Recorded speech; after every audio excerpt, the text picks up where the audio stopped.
Zimy. To jeszcze raz. Dzień dobry wszystkim, kochani.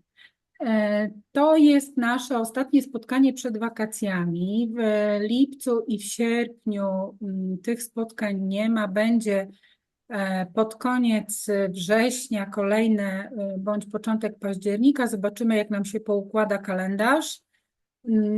Więc ta prezentacja jest połączona, tam są 4 różne rzeczy, o których będziemy wspominać. Zaczniemy sobie od letniej pielęgnacji skóry.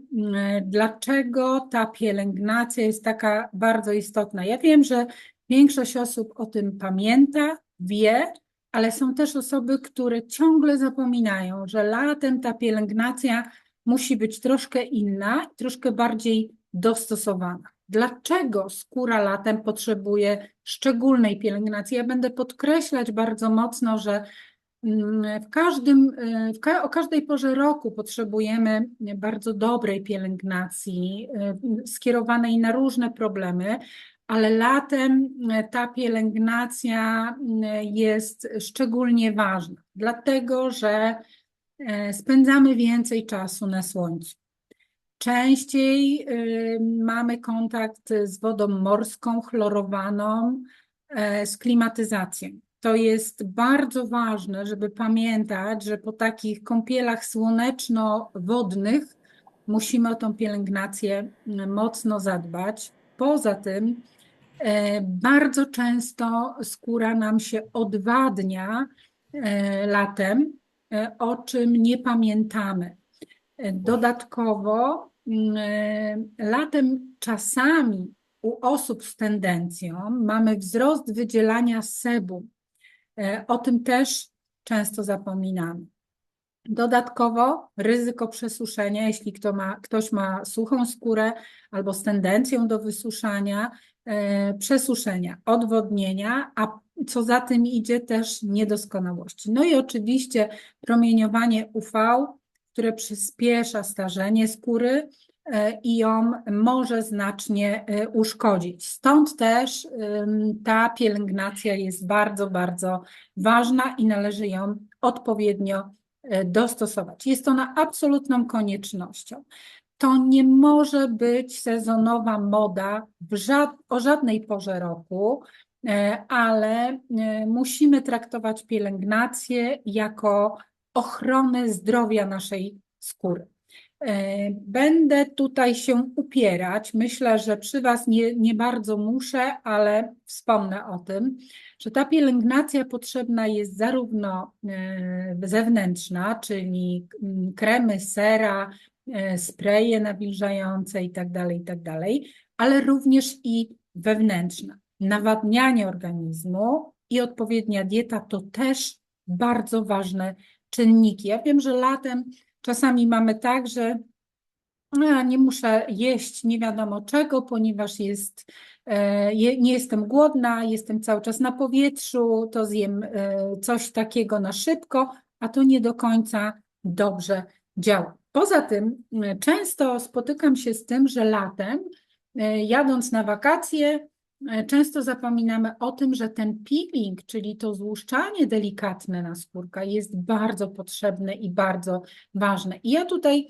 sugeruję, żeby to było bardzo delikatne złuszczanie, no ponieważ jesteśmy na słońcu, jesteśmy nad wodą, często korzystamy z bycia na świeżym powietrzu, więc nie stresujmy tej skóry intensywnymi peelingami, ale ja będę zawsze polecać peelingi enzymatyczne i uważam, że zarówno w gabinecie, jak i w pielęgnacji domowej te peelingi enzymatyczne świetnie się sprawdzają. Jeśli ktoś potrzebuje peelingu kwasowego w odpowiednich ustawieniach gabinetowych, ma kontynuację zabiegów, to oczywiście jest to decyzja kosmetologa i klienta, ale tak naprawdę w domu używajmy peelingów enzymatycznych. Nie zapominajmy o nich, ponieważ to złuszczanie martwego naskórka jest absolutnie niezbędne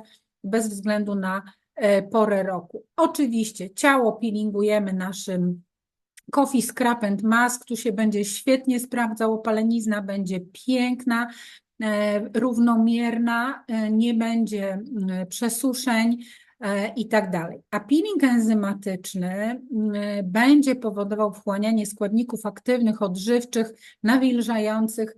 To jest bardzo ważny proces. Kolejną rzeczą bardzo ważną latem to ochrona przeciwsłoneczna. Filtry są absolutnie niezbędne w pielęgnacji latem. Ja byłam na urlopie, siedziałam na słońcu naprawdę dość intensywnym.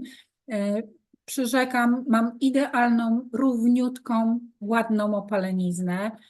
Nie byłam poparzona, ale każdego dnia, absolutnie każdego, po kilka razy dziennie smarowałam się akurat naszą Sunverą SPF-em 50. Sprawdzałam go. Chciałam zobaczyć, jak działa przy wietrze, przy chmurkach, a też przy pełnym słońcu. No, w moim przypadku sprawdził się idealnie. Pamiętajmy tylko, że zarówno SPF 20, SPF 50 musimy reaplikować. Nałożenie na wakacjach jednorazowo w ciągu dnia, tylko rano, kremu z filtrem, to jest zdecydowanie za mało. Należy go reaplikować po każdym wyjściu z wody, a jeżeli nie wchodzimy do wody, to na zewnątrz siedząc też się pocimy. Ta skóra potrzebuje reaplikacji średnio co około 2 godziny. Tak to wygląda. No i oczywiście dokładne oczyszczanie skóry. Słuchajcie, ja będę zawsze uważała, że najlepszym oczyszczaniem na delikatną skórę, podrażnioną troszeczkę opalaniem, podrażnioną słoną wodą i tak dalej, będzie mleczko. Mleczko i potem oczywiście tonik. To są dwa niezbędne produkty, które muszą pracować razem.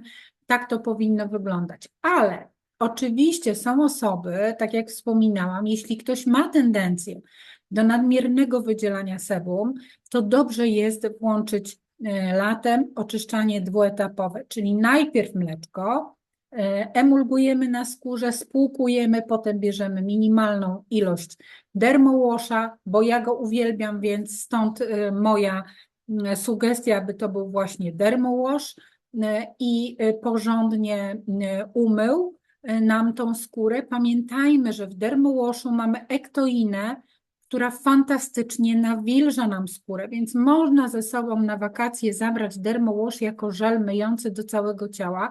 On się będzie świetnie sprawdzał, ale możemy go używać również do skóry twarzy i to umycie skóry jest bardzo istotne i bardzo ważne, żeby ta skóra wyglądała pięknie, świeżo i była ładnie opalona.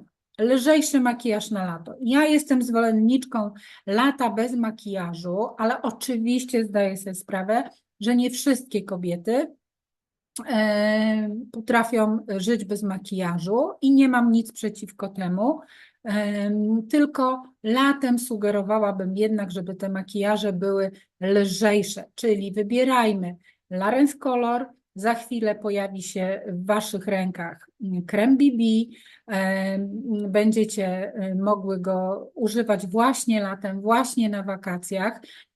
No i znowu kremy, które w sobie zawierają SPF, nie zastępują SPF-u celowanego, czyli na przykład Sunverę nakładamy jako krem pielęgnacyjny zabezpieczający, a na to nakładamy dopiero makijaż.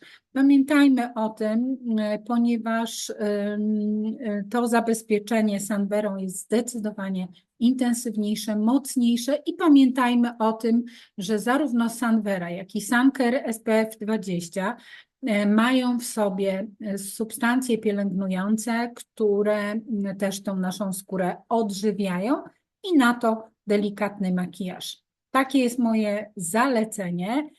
Mam nadzieję, że Wy też tak lubicie. No i kolejna rzecz, bardzo ważna latem, każdego dnia musimy pamiętać o nawilżeniu. Wysokie temperatury, czy nawet niewysokie, ale wysoka suchość powietrza powoduje szybsze odwadnianie skóry i przez to musimy zadbać zarówno o twarz, jak i o całe ciało. I tutaj zdecydowanie będę polecać oczywiście hydrobalans. Jeśli ktoś lubi ten krem, jeśli mu wystarcza tylko nawilżenie tego typu, w porządku. Ja osobiście latem, ci, którzy mnie znają, wiedzą doskonale, że bardzo często używam Dermoface kremu. Uważam, że on jest świetnym preparatem nawilżającym, bo ma w sobie ektoinę, która nawilża podobnie do kwasu hialuronowego. Poza tym to opakowanie jest łatwe na podróże, pięknie się wrzuca do torby, można z nim być w samolocie, bo ma 50 ml. Bardzo, bardzo dobry produkt, właśnie do stosowania na lato, a ektoina wiąże wodę, nie pozwala odwadniać się tej skórze. Oczywiście w sytuacjach, kiedy mamy podrażnienie, jakieś intensywniejsze, mocniejsze, gdzieś tam to słoneczko nas przyprażyło, dobrze byłoby mieć ze sobą Special Skin Therapy z CBD. On mi się zawsze sprawdza. On sprawdza się nie tylko na skórze twarzy, szyi, dekoltu, ale również sprawdza mi się na ewentualnych ukąszeniach po komarach i tak dalej, i tak dalej. Wiecie o tym, ja tylko o tym przypominam. No oczywiście luksusem byłoby mieć ze sobą na noc Reharmony Night Face Cream, żeby tą skórę odżywiać, poprawiać barierę hydrolipidową, bo pamiętajmy, latem też ją mocno uszkadzają ją czynniki zewnętrzne, więc warto jest o tym kremie pamiętać. No i oczywiście do pielęgnacji ciała Perfect Body uważam, że jest to absolutnie idealny balsam, żeby pielęgnować skórę latem. Ja zawsze będę powtarzała, że to jest taki produkt, który na opalonej skórze wygląda jak jedwabna pończocha, szczególnie na nogach jest to tak widoczne. Słuchajcie, uwielbiam ten preparat, od lat go stosuję i nie wyobrażam sobie lata, szczególnie lata, bez tego preparatu. On też działa delikatnie przeciwcelulitowo i naprawdę tą pielęgnację bardzo ładnie trzyma.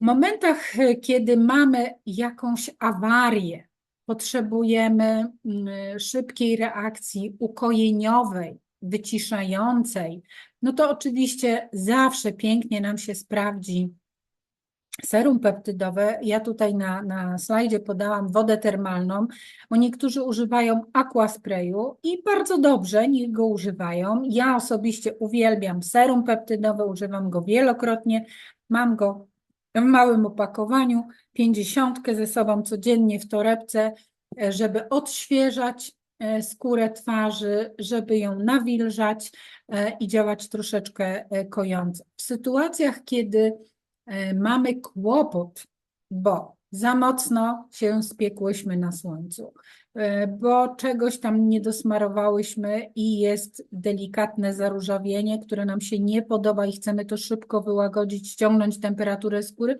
tu świetnie sprawdzą się nasze żele.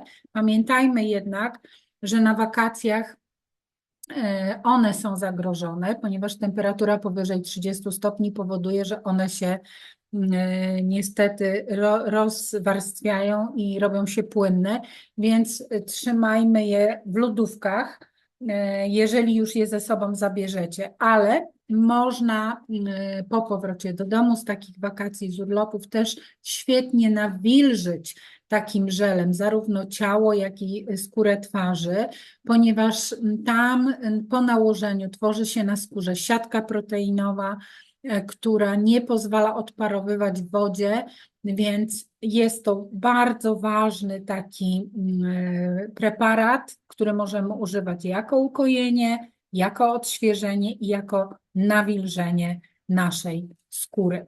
Czego należy używać? Według mnie lato to jest czas zabawy, odpoczynku, bycia na świeżym powietrzu i ja zawsze będę radziła klientkom unikać inwazyjnych zabiegów kosmetycznych, takich jak retinol, takich jak kwasy.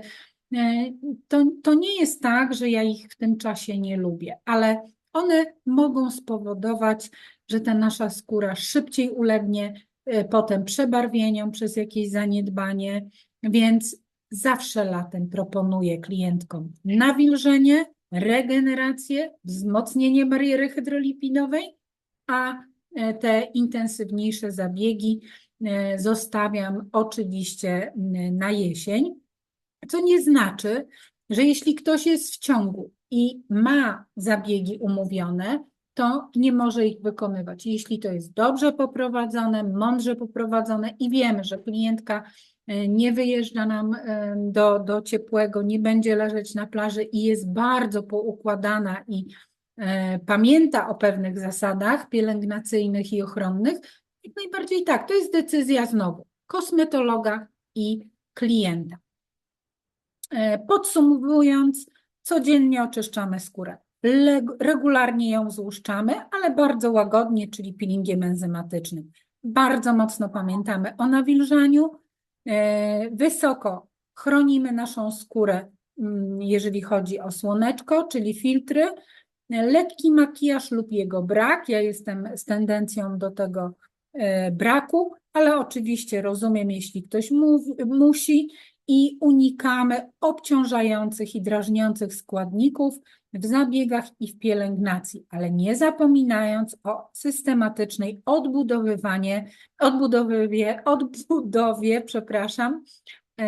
bariery hydrolipidowej, która latem również jest często zaburzana. A teraz kilka takich przypominajek, żeby nie zapomnieć, co jest faktem, co jest mitem na temat opalania. To się Wam przyda przy tym, jak klientkom polecacie produkty, na przykład z SPF-em. Dlaczego chcemy się opalać? Bo uwielbiamy być opalone. Opalona skóra wygląda na doskonalszą, jest mniej niedoskonałości na niej. Ona pięknie, ta opalenizna podkreśla nam mięśnie, podkreśla smukłość sylwetki, sprawia, że to nasze ciało wygląda piękniej, zdrowiej, szczuplej i dlatego lubimy się opalać, co nie znaczy, że należy nadużywać. I teraz najlepiej byłoby omijać słoneczko bądź siedzieć bardziej w cieniu między godziną 11 a 15, bo wtedy ta eksploracja słońca jest bardzo intensywna,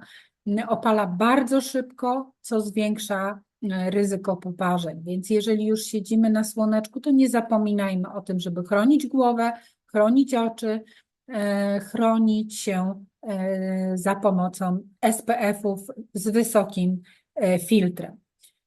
Opalanie się jest zdrowe. Słuchajcie, no nie jest zdrowe, ponieważ powoduje starzenie się skóry, przebarwienia, może powodować również nowotwory skóry, ale to nie znaczy, że należy go zupełnie unikać, tylko robić to mądrze. Słońce jest nam potrzebne, wiemy doskonale, że potrzebujemy słoneczka dla lepszego samopoczucia, dla witaminy D, ale rzeczywiście mitem jest twierdzenie, że opalanie się jest zdrowe. Jeśli nie jesteś odpowiednio ochroniona, jeśli nie jesteś odpowiednio zabezpieczona, jeśli nie masz odpowiednich produktów, które mogą skórę zabezpieczyć, to niestety skutki tego mogą być różne. Opalanie a trądzik. Czasami się mówi, że promieniowanie może nasilić trądzik, prowadząc do przebarwień i zaburzenia bariery ochronnej skóry, czyli bariery hydrolipidowej. Słuchajcie, no wiadomo, że słońce ma prawo naruszyć nam barierę hydrolipidową, ale nie zmienia to faktu, że rzadko kiedy trądzik nasila się w okresie letnim, no chyba że zainfekujemy skórę, wybitnie zrobimy z nią coś złego. Ja wręcz osobom, które mają tendencję do trądziku, oczywiście nie mają otwartych stanów zapalnych, polecam troszeczkę obecności na słoneczku, bo potrzebna jest witamina D, która nam ten trądzik, te stany zapalne łagodzi. Także absolutnie Osoby z trądzikiem nie muszą unikać słońca ze względu na to, że posiadają trądzik. Oczywiście, znowu należy uważać, żeby nie powstały przebarwienia pozapalne. I tutaj znowu kłaniają się nam filtry. Witamina D, jest to fakt niezaprzeczalny, jest produkowana w naszej skórze, na słoneczku, ale starajmy się, aby to było przed godziną 11 i po godzinie 15, tak, aby zabezpieczyć to dzienne zapotrzebowanie. Jeśli ktoś musi, oczywiście może się suplementować jeszcze tą witaminą D według wskazań lekarza. Ja mam taką zasadę, że witaminą D suplementuje się od października do końca marca, a potem staram się ograniczyć suplementację tą witaminą, tylko staram się korzystać z naturalnej produkcji na słoneczku, ale bardzo cyklicznie robię badanie, żeby sprawdzić, jaki mam poziom witaminy D w organizmie, żeby nie był on za mały. Pamiętajmy, że brak witaminy D powoduje tendencję do stanów zapalnych w organizmie, co nie jest dobre. Pamiętajmy również o tym, że SPF, nawet wysoki, 50, nie blokuje całkowicie opalania. To jest to, co powiedziałam na początku. Ja ze sobą na wakacje zebrałam naszą Sunverę SPF 50, smarowałam się nią bardzo systematycznie przez wszystkie dni wakacyjne i zdecydowanie jestem opalona. Ładnie opalona, równo opalona, nie byłam za to poparzona, więc krem z filtrem wysokim chroni przed poparzeniami, czyli chroni przed negatywnymi skutkami promieniowania, ale nie blokuje opalania. Pamiętajmy o tym, to ważna informacja, bo są osoby, nie, ja 50 nie będę używać, bo się w ogóle nie opalę. To jest absolutnie mit, nie dzieje się tak, skóra się opala mimo filtra. Solarium nie jest zdrowsze niż słońce. Absolutnie nie stymuluje witaminy D, może przyspieszyć oparzenia i przyspieszyć starzenie. Nie będę dywagować na ten temat. Solarium na pewno nie jest zdrowsze niż naturalne słońce, więc dla podkreślenia 7 zasad bezpiecznego opalania należy się opalać, ale trzeba robić to z głową. Nakładaj filtr 20-30 minut przed wyjściem, dobierz sobie SPF, jego wysokość w zależności od fototypu, bądź nasłonecznienia. Ja na dzień dzisiejszy staram się używać tylko 50, bo ją pokochałam miłością wzajemną. Kochamy się, noszę ją przy sobie nawet na co dzień po to, żeby poprawiać sobie ją, jeżeli nawet jestem w ciągu dnia pracy. Powtarzaj aplikację co 2 godziny, albo jeśli jesteś na słoneczku, po każdym wejściu do morza, do basenu i tak dalej, i tak dalej. Uważaj na słoneczko, na jego promieniowanie w godzinach 11-15, ważne. Chroń głowę i skórę głowy jak najbardziej tak. Po opalaniu używaj środków mocno nawilżających, wieczorami regenerujących. No i oczywiście wybieraj sprawdzone, komfortowe filtry. Nie muszę chyba polecać niczego specjalnego. Nie będę się tutaj powtarzać, ale sprawdźcie tego lata SPF 50, naszą Sunverę, jest genialna. Z pełną świadomością to powtarzam. Kolejna rzecz, o której dzisiaj chciałabym wspomnieć, to pielęgnacja skóry suchej i odwodnionej. Jakie są różnice między tymi 2 rodzajami skóry? Czym się różnią? No i oczywiście, jak nawilżać ten nasz organizm, aby cera przestała nam się buntować. Pamiętajcie, wysuszona skóra, ona nam daje znaki, ona nie chce być sucha, a skóra sucha i skóra odwodniona to 2 różne stany. Mają podobne objawy, ale wymagają troszeczkę innej pielęgnacji, więc warto o tym pamiętać i warto wiedzieć, która jest która. Więc najpierw skóra sucha. Słuchajcie, skóra sucha to skóra, która ma problem z niedoborem sebum.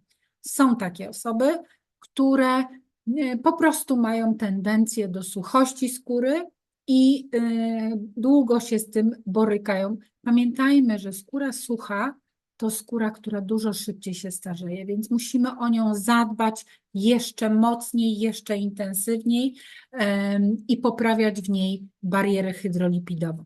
Sebum, które wydziela nasza skóra, to warstwa ochronna. Jeśli ta warstwa ochronna jest naruszona, no to skóra jest narażona na utratę wody i na reakcje złe czynników zewnętrznych. Jakby źle reagujemy na to, co się dzieje, jeśli to sebum wyczyszczamy. Ja w obecnych czasach bardzo lubię, jak moje klientki, koleżanki, w ogóle kobiety mówią o tym, że lubią glow na skórze. Ja wiem, że ten glow jest z reguły tworzony przez produkty, przez pielęgnację, ale czasami ten glow naturalny, czyli sebum, które wydzielamy, też się świetnie w to wpisuje i klientki nie są tak histerycznie ustawione, że nie mogą się świecić. Ja to mówię oczywiście w cudzysłowiu, ale chodzi o to, żeby tą skórę nie matowić, żeby jej tak nie wyczyszczać z tego naturalnego sebum. Słuchajcie, pamiętajmy, że to, co organizm produkuje sam, jest mądre i potrzebne. Więc tak jak powiedziałam, sebum tworzy warstwę ochronną na powierzchni skóry i to zapobiega przede wszystkim utracie wody. Sucha skóra, tak jak wspomniałam, jest pozbawiona bariery hydrolipidowej, jest szorstka, łuszcząca się, bardzo często się podrażnia, czasami nawet w niektórych miejscach pęka. Na to trzeba zwracać uwagę. No i najczęstszymi przyczynami występowania suchej skóry to są czynniki oczywiście genetyczne, bo jeśli babcia miała suchą, mama miała suchą, to jest duże prawdopodobieństwo, że córka będzie miała również suchą skórę. Hormonalne. Zmiany hormonów często pokazują nam na skórze podsuszenie. Warunki środowiskowe. Jesteśmy w upale, w gorącu i ta skóra ma prawo nam się podsuszać. Albo jesteśmy w klimatyzowanym, zimnym pomieszczeniu, znowu uszkadzamy barierę hydrolipidową i nawilżenie skóry nam spada. Ale również przyczyną występowania suchej skóry jest niewłaściwa pielęgnacja. O tym musimy bardzo pamiętać. I to, co mówiłam już wcześniej, sebum to naturalny tłuszcz produkowany przez gruczony łojowe i on jest potrzebny, bo natura jest mądra, czyli nasz największy narząd, skóra, wie, co ma robić, żeby nie było z nim problemu. No i teraz skóra odwodniona. Słuchajcie, skóra odwodniona to skóra, której głównym problemem jest niedobór wody w naskórku. Przez to, że ten niedobór w zewnętrznej warstwie skóry się dzieje, to ta skóra jest cienka, matowa, napięta i wrażliwa. I wtedy bardzo często nie wiemy, co z nią zrobić. Bez względu na to, jaki mamy rodzaj skóry, to ona ma prawo być skórą odwodnioną. Często jest tak, że osoby, które mają tłustą skórę na co dzień, przez cały rok na okrągło, latem nagle przychodzą z problemem, nagle mi się zrobiło jakoś tak bardzo sucho i sprawdzamy tą skórę, zaczynamy wypytywać klientkę i okazuje się, że ona nie jest sucha, ona jest odwodniona, ona ma brak ewidentnie wody. No więc co jest najczęstszą przyczyną? Niewystarczające nawodnienie organizmu od środka, zmienne niekorzystne najczęściej warunki klimatyczne, nadmierne opalanie. I tu się dzieje to bardzo często, więc znowu wrócę do tego. Odpowiednia pielęgnacja w czasie opalania, przygotowanie do tego opalania i po opalaniu pielęgnacja zapewnia nam, że skóra nie będzie się odwadniała. No oczywiście używki typu alkohol, papierosy, słuchajcie, latem pijemy tego alkoholu na wakacjach troszkę więcej, a to winko, a to piwko, bo zimne, bo z lodem, bo dobrze smakuje nam drink, jakiś aperol i tak dalej. Pamiętajmy, że jeżeli pijemy alkohol w ciągu dnia, nawet w dawkach minimalnych, uzupełniajmy niedobory wodą, troszeczkę dajmy do niej soli albo dajmy jakiś preparat, który będzie nam mocno ją nawadniał. No i oczywiście kolejną rzeczą to zaburzenie bariery hydrolipidowej. To jest też przyczyna odwodnienia skóry. Podstawowe różnice, żeby były zebrane do kupy: skóra sucha, skóra odwodniona. Sucha skóra potrzebuje natłuszczenia i nawilżenia. Odwodniona tylko nawilżenia. Typ cery dotyczy całego ciała. Suchą skórę będziemy widzieć na nogach, na rękach, na brzuchu, na dekolcie, na twarzy. Tak? Odwodniona to jest sytuacja przejściowa związana z niewystarczającym nawilżeniem. Przychodzi taki moment, że jak uzupełnimy braki, to automatycznie skóra nie jest odwodniona. Najprostszym przykładem, jak można sprawdzić odwodnienie skóry, to jest chwycenie skóry po takiej obecności na słoneczku przez cały dzień. Jak chwycisz skórę na ręku i ten dzióbek, który uchwyciłaś, zostaje u góry, to znaczy, że skóra jest odwodniona. Mam nadzieję, że jasno to wyjaśniłam. No i objawy. Sucha skóra, szorstka, łuszcząca się, podrażniona, pękająca. Odwodnionej, napięta, matowa, wrażliwa. I wtedy mamy jasność, że jest to niedobór wody w naskórku. Czynniki mówiłam, zewnętrzne, czyli suche powietrze, klimatyzacja, promieniowanie UV, nieodpowiednie kosmetyki, długie i gorące kąpiele. Ja wiem, że latem nie robimy tego. Częściej wpadamy pod prysznic, bierzemy chłodniejszy prysznic, ale zdarza się, są takie osoby, które mimo pory roku lubią czasami wejść sobie do bardzo ciepłego jacuzzi. Ja nie przepadam, ale wiem, że takie osoby są. No i oczywiście czynniki wewnętrzne, czyli odwodnienie organizmu, zaburzenia hormonalne, przyjmowane leki, przewlekłe choroby. To są też czynniki, które nam tą skórę odwadniają. No i teraz prawidłowa pielęgnacja. Żeby było idealnie, to powinien być duet, który jest na bazie kwasu hialuronowego, czyli nawilżający, i na bazie ceramidów, czyli odbudowujący barierę hydrolipidową. I to jest jakby najlepsze połączenie. Oczywiście potrzebujemy witamin, witaminy C, B, E, D, mikroelementów, peptydów i tak dalej, ale chodzi mi o te dwie podstawy, czyli nawilżenie i odbudowa bariery hydrolipidowej. Bardzo ważne składniki. No i teraz, co zabrać ze sobą albo co po powrocie z urlopu używać, żeby tą skórę z powrotem przywrócić do prawidłowego stanu. No oczywiście na noc ja będę polecać zawsze Reharmony Night Face Cream.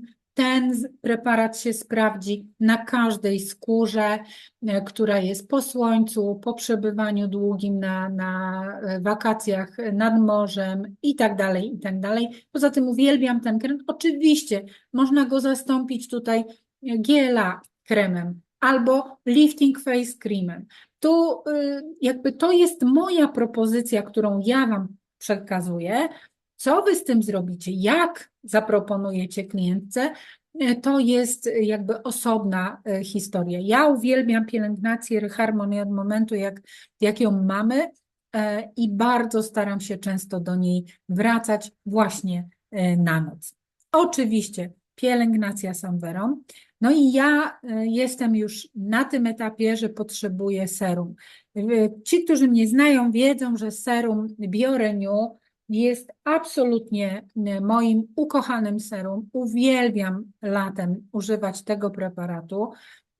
Używam go z reguły rano jako serum pielęgnacyjne i teraz robię to tak, że nakładam, myję dziób, osuszam, psikam serum peptydowym, czekam aż się wchłonie, nakładam BioRenew serum, czekam aż się ładnie wchłonie, czyli między łykami kawy i nakładam Sanverę i to jest moja poranna rutyna pielęgnacyjna teraz w tym okresie letnim. Za to wieczorem bardzo lubię używać lipokolhydro serum przed Reharmony Night Face Cream. To są moje perełki, które ja używam latem, bardzo polecam, ale oczywiście wybór należy do Was i dobór tych preparatów pielęgnacyjnych do potrzeb Waszych klientów. No i czego unikać w pielęgnacji, więc wszelkiego rodzaju alkoholi, preparaty, ja o tym przypominam, ja wiem, że Wy o tym wiecie, ale przypominam, żeby nie używać preparatów, które mają w sobie jakikolwiek alkohol. One są niepotrzebne i źle wpływają na naszą barierę hydrolipidową. Delikatnie myjemy mleczkami bądź żelem, jeśli zachodzi taka konieczność. No i delikatnie oczyszczamy, nie naruszając bariery hydrolipidowej. Ochrona przed UV, SPF-em, okularami, kapeluszem. Wiem, powtarzam się dzisiaj, ale chcę, żeby to zostało na całe 2 miesiące w Waszych głowach, żeby nie było wątpliwości, że to jest po prostu ważne. No i rezygnujemy z kosmetyków intensywnych, które mogą podrażnić nam skórę. Myślę tutaj głównie o intensywnych kwasach i retinolu. Ale oczywiście to są decyzje, gabinet, klientka, pielęgnacja, która jest rozciągnięta w czasie i tak dalej, i tak dalej. Nawilżanie od wewnątrz. Słuchajcie, podstawą to 2 litry wody dziennie. Ja wiem, że napisanie przeze mnie unikania kofeiny jest takim troszeczkę żartem, ponieważ ja uwielbiam kawę. Ja piję jej sporo, ale być może, że jej nie unikam, ale do każdej kawy mam przygotowaną szklankę wody, którą wypijam razem z tą kawą, żeby nie zapomnieć, że jak piję kawę, to ona niestety daje delikatne wysuszenie, a potrzebuje nawilżenia od wewnątrz i wtedy piję sobie wodę. Ona może być oczywiście z dodatkiem kolagenu, myślę tutaj o jakiejś suplementacji. Wybór należy absolutnie do Was. Alkohol, już o tym wspominałam. No, papierochy nie palmy, wtedy skóra będzie zdecydowanie ładniejsza. Ale jeśli już jedziemy na wakacje, pijemy tego drinka, tego aperola, którego ja też bardzo lubię, czy piję prosecco, to bardzo proszę pamiętajmy, aby uzupełniać wodę. Alkohol wysusza. No i podobnie jest z cukrami prostymi. To jest zawsze tak, że jemy trochę więcej lodów, trochę więcej słodyczy z owocami, jakiś tam polew, bitych śmietan i tak dalej. To też nam wysusza skórę. Więc warto jest jednak ograniczyć. Nie mówię, że zaprzestać. Słuchajcie, słodycze są nam potrzebne, ale starajmy się używać produktów, które będą miały wysoką zawartość wody, a także substancji odżywczych. Mogą to być owoce, warzywa. Oczywiście nie zapominamy o mlecznych produktach i o roślinach strączkowych, które są nam bardzo potrzebne. No i teraz cały czas mówiłam o pielęgnacji zewnętrznej, to teraz chwila o wewnętrznej. Kolagen plus witaminy, witamina C głównie, które pozwolą nam tą skórę nawodnić od środka, spowodować tworzenie własnego kolagenu. Tutaj myślę głównie o witaminie C. Wiem, że często jest tak, że latem nie przyjmujemy witaminy C w tabletkach, nie suplementujemy jej, bo nie trzeba. No trzeba, kochani, i pamiętajmy o tym, przypominajmy, to, że nie jesteśmy, nie chorujemy tak często latem, no bo jest ciepło, bo jest ładna pogoda, dobra pora roku i tak dalej, ale to nie znaczy, że witamina C nie jest nam potrzebna. Ona jest nam niezbędna i pamiętajmy, nasz organizm nie produkuje witaminy C, musimy ją dostarczać z zewnątrz, więc w suplementacji, w warzywach, w owocach, więc dobrze by było jednak tą kapsułeczkę profilaktycznie sobie tej witaminki C plus brać. Ja osobiście tak robię i dzięki temu mam poczucie, że moja skóra jest zaopatrzona w składnik, dzięki któremu mamy syntezę własnego kolagenu. No i oczywiście w tej chwili wybór kolagenu w naszej marce jest spory. Ja uwielbiam od momentu, kiedy wszedł Glowing Up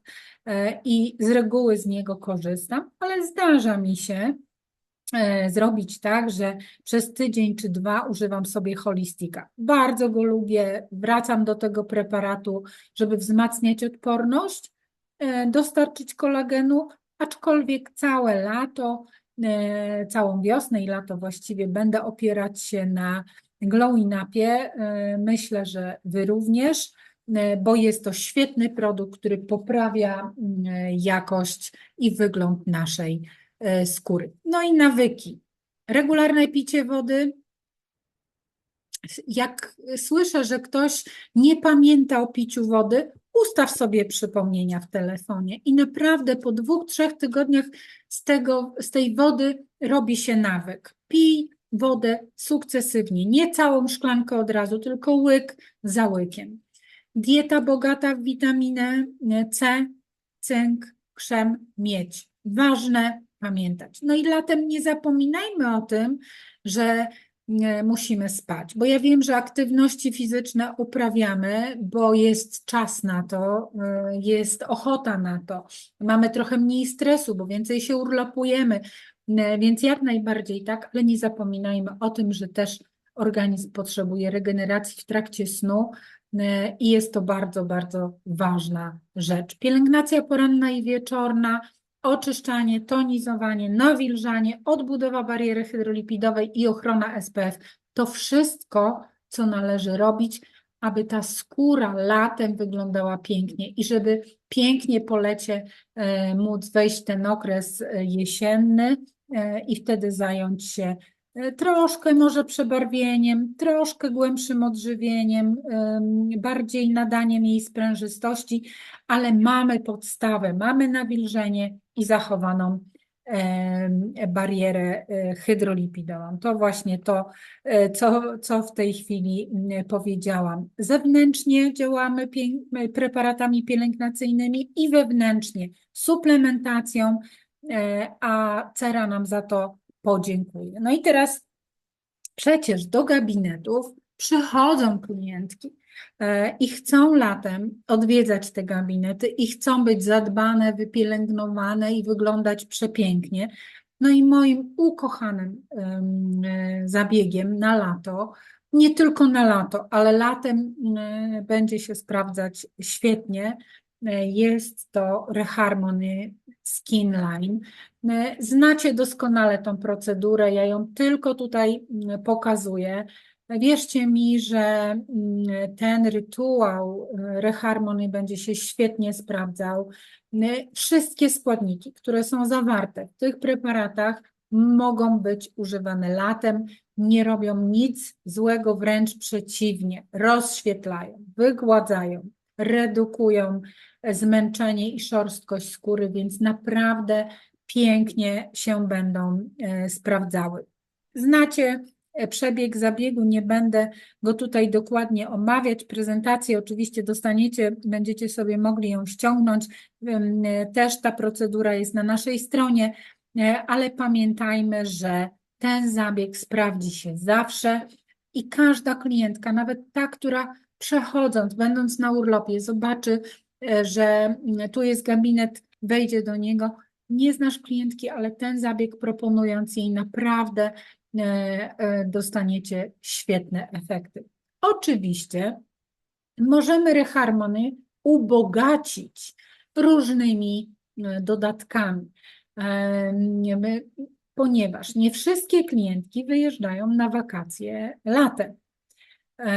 One będą sobie wyjeżdżać dopiero we wrześniu, czyli w tym okresie, kiedy już ten największy szał wakacyjny minie i przechodzą na kontynuację zabiegów i mają jeszcze jakieś przebarwienia. Chcą coś z tymi przebarwieniami zrobić. Słuchajcie, ReHarmony plus Anti-Spot to są zabiegi, które się pięknie uzupełniają. Jeden działa na blokadę melaniny w skórze, żeby przebarwienia się nie robiły. To jest też świetne przygotowanie skóry przed wakacjami. No ale o tym już kiedyś wspominałam, no ale tutaj do wakacji, że tak powiem, wczesnojesiennych jeszcze trochę czasu jest, czyli tych wrześniowych wyjazdów.